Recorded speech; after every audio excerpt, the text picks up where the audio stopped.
Star Wars is officially returning to the big screen in 2026 with the release of The Mandalorian and Grogu film, so I thought now would be a good time to go through the best and worst LEGO minifigure from every single Star Wars movie. Let's start with episode 1, The Phantom Menace, and there's only one winner here for me, and that is the Queen Amidala minifigure from the 2012 Gungan subset. This minifigure has an amazing dress piece that's super accurate to the character, and that's one that LEGO hasn't made in almost a decade, so they need to revisit that soon. I think you'll all agree that the worst minifigure ever made from the Phantom Menace is Aldar Beedo. I'm talking about the original minifigure from 2000 that looks nothing like the character. I've spoken about this minifigure before. I have no idea who at LEGO approved this design, but I hope they were fired because this looks absolutely awful. Thankfully LEGO did update it, but it's still the worst ever made. Moving on to episode 2, Attack of the Clones, and even though it feels like we don't get that many sets from that film, I still think LEGO has given us some really cool minifigures from it, such as Torn Wei, the Kaminoan minifigure from 2022,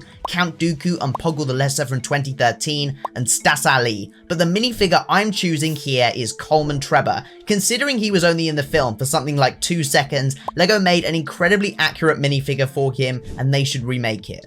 And the worst minifigure from episode 2 has to be the Clone Trooper pilot. In itself, this minifigure doesn't look too bad, but when you compare it to the actual Clone Trooper, you can immediately see the error in the helmet. The LEGO version has a fin at the end of the helmet, and the actual character design doesn't. This is really disappointing, especially since they should have done this for the UCS Republic gunship. Unfortunately, we got a clone commander that doubles as a clone pilot instead. Better luck next time, LEGO. Revenge of the Sith is hands down the best Star Wars film ever made. If you disagree with me, then start a fight in the comments section, but it is.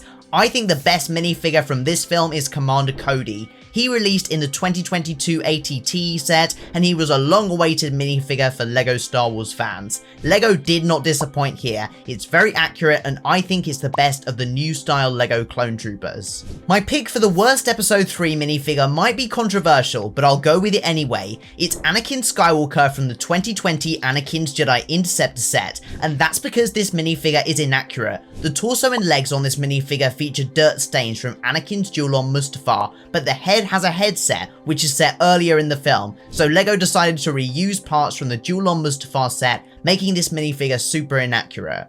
I've said it before and I'll say it again, Solo: A Star Wars Story is criminally underrated. It was a great film with some awesome characters, and LEGO gave us some very cool minifigures from it. These include Chewbacca with goggles, Han Solo as a mud trooper, Rio Durant who had 4 arms, and an Imperial range trooper. But my favourite one of these has to be the Imperial Mimban trooper. This was an incredibly detailed minifigure, is very valuable now, and for good reason. I definitely think this is the best Solo minifigure.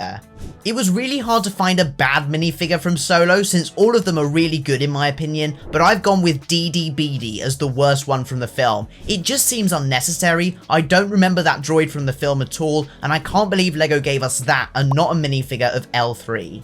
Like Solo, Rogue One also gave us a great selection of LEGO minifigures. I couldn't choose one, so I'll give you a top 3. These are Saw Gerrera, the 25th anniversary minifigure, which is incredibly detailed, Bail Organa from the 2019 Tantive set, we've only ever seen that minifigure once, and Director Krennic, just because he was an amazing villain and it's a very accurate minifigure.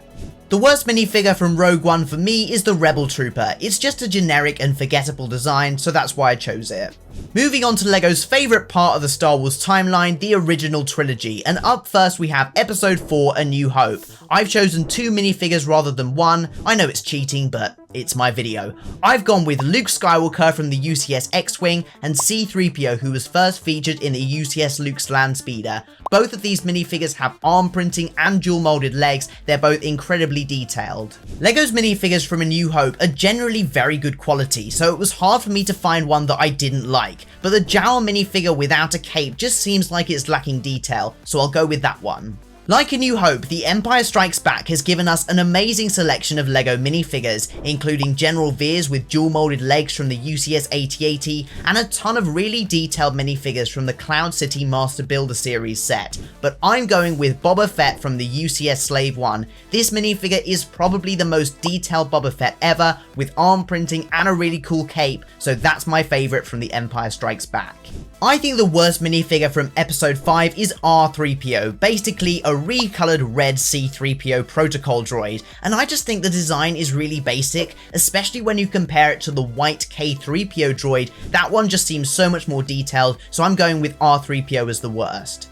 Next up is Return of the Jedi, my favourite film from the original trilogy, and I think the best minifigure from that film actually released very recently. I'm going with Nien Nunb, who was a 25th anniversary minifigure. LEGO's design for this minifigure was flawless. It's a minifigure that was way overdue, so I'm glad they did it. The worst minifigure from episode 6 has to be the original Ten Numb minifigure. Ironically, it's the same species as Nien Nunb, but this one is just way worse. Look at his face, he looks totally cursed. So that's the worst minifigure from episode 6. Let's begin the sequel trilogy with episode 7 The Force Awakens, and the best minifigure from this film actually came in a polybag, and that is the C-3PO with red arm minifigure. It's super detailed, it has arm printing, I'm pretty sure it has side leg printing as well, which is incredible for a LEGO Star Wars minifigure, so that one is the best hands down. The worst minifigure from The Force Awakens for me is the Resistance Trooper. Like the Rogue One Rebel Trooper, it's just a very basic and forgettable design, so that's why I chose it. The Last Jedi didn't really bring us amazing LEGO Star Wars minifigures, so the one I've chosen isn't really that good of a minifigure overall, but I've gone with it anyway, is Supreme Leader Snoke. I really like the gold colour scheme on this minifigure. It does look like he's wearing a dressing gown, but that was the character design. It's an accurate minifigure nonetheless. And the worst minifigure from The Last Jedi is also from probably one of the worst LEGO Star Wars sets ever. It's Finn in his First Order disguise from the First Order AT-ST set, which was basically an AT-ST minus the head. The Finn minifigure itself is so basic. They took a First Order officer minifigure and replaced the head with Finn's head. It's a very basic minifigure and it's the worst from the film. I think the minifigures we got from The Rise of Skywalker were way better than the minifigures we got from The Force Awakens and The Last Jedi. We got Boolio and all of the Knights of Ren. Those are my favourites, but the best one I think is Supreme Leader Kylo Ren. He has a very menacing design, and I love that new helmet design. And the worst minifigure from episode 9 has to be the Sith Fleet Officer from the Sith Troopers Battle Pack. That battle pack would have been way better if they replaced that minifigure with another Sith Trooper. I don't know why LEGO felt the need to throw that minifigure in, but it was really basic and it added nothing to the set.